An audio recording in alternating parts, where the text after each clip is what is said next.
Okay, so here I just wanted to demonstrate the use of a push seeder.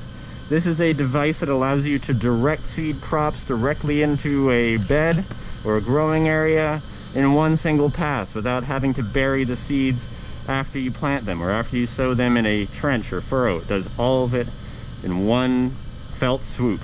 So the way these things work is this is a drive belt. It turns this plate in here as it moves across the ground. The plate being turned has these little scoops in it, and here's where you put your seeds in this black box. And as the wheel is moving forward, the plate is turning and scooping up seeds. And as it scoops up seeds, you can't see it now, but you will in a second, there's a little hole behind here that allows the seeds to travel down this passageway and right behind this plowshare here. This will make a little trench in the soil and just open up a furrow. Then the seeds will be dropped by this through this little trench here, or through this little passageway.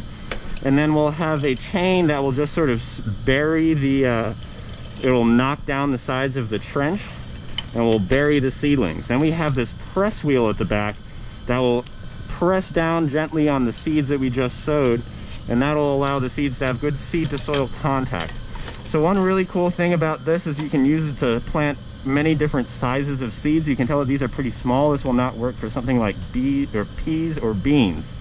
So what you can do is you can remove this, and the way to do that is just by pulling on one of these.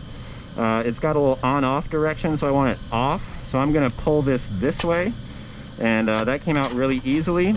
Usually I have to hold this middle wheel and push up on one of these side bits, and now I've got it loose, and they've got a convenient push hole in the side here that allows you to get it right out. So this says radishes, medium. It also can be for leeks, asparagus, and spinach.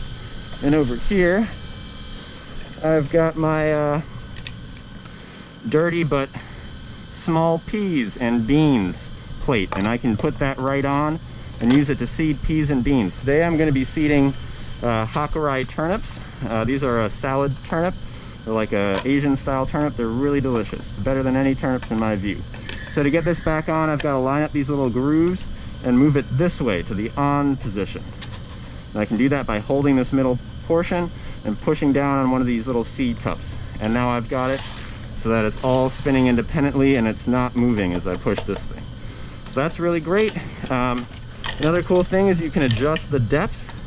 You can loosen this and move this up or down. If I was planting something like beans that want to be planted like an inch, a ½ inch deep, or maybe closer to 3/4 inch, I can move it right to that notch.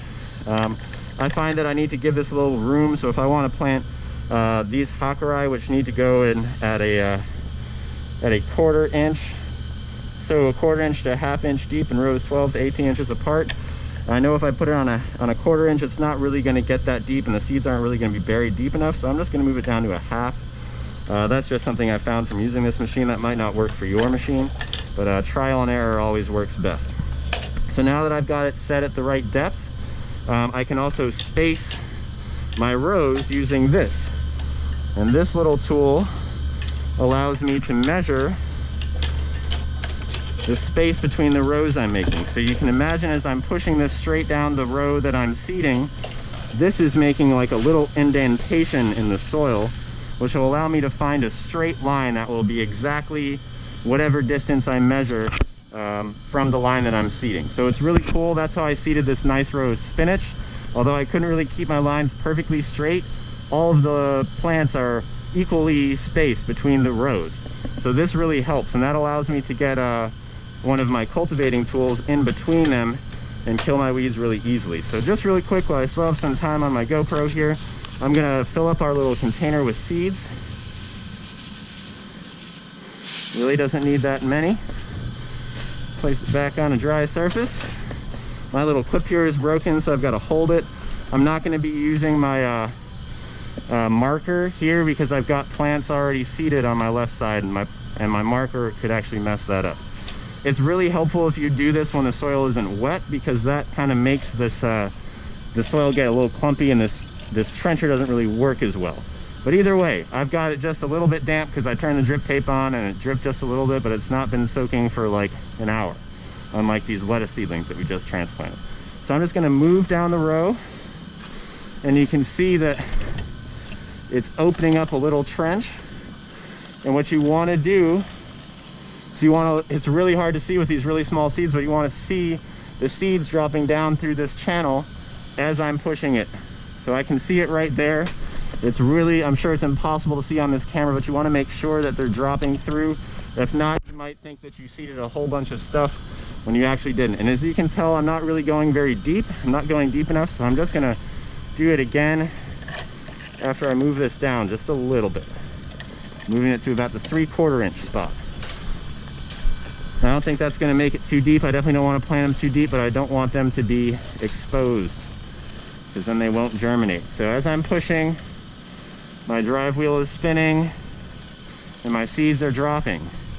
And as you can see behind it, all the seeds are buried. I don't see any on the top.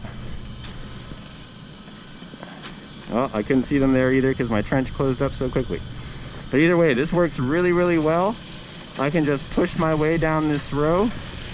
I'm always wanting to just check periodically to make sure that my seeds are coming out through this bottom trench here, which they are. And I'm just gonna keep moving, keep moving.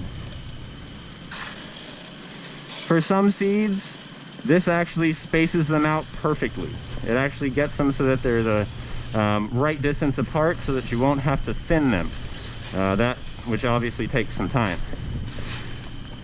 I find that this, with the turnips, we are gonna have to thin. With salad mix, we are gonna have to thin. But with things like beans, you don't have to really thin at all because the seeds are larger and this machine can space them out a lot more evenly. So here we go. That was one line of direct seeded Hakurai turnips in 30 seconds.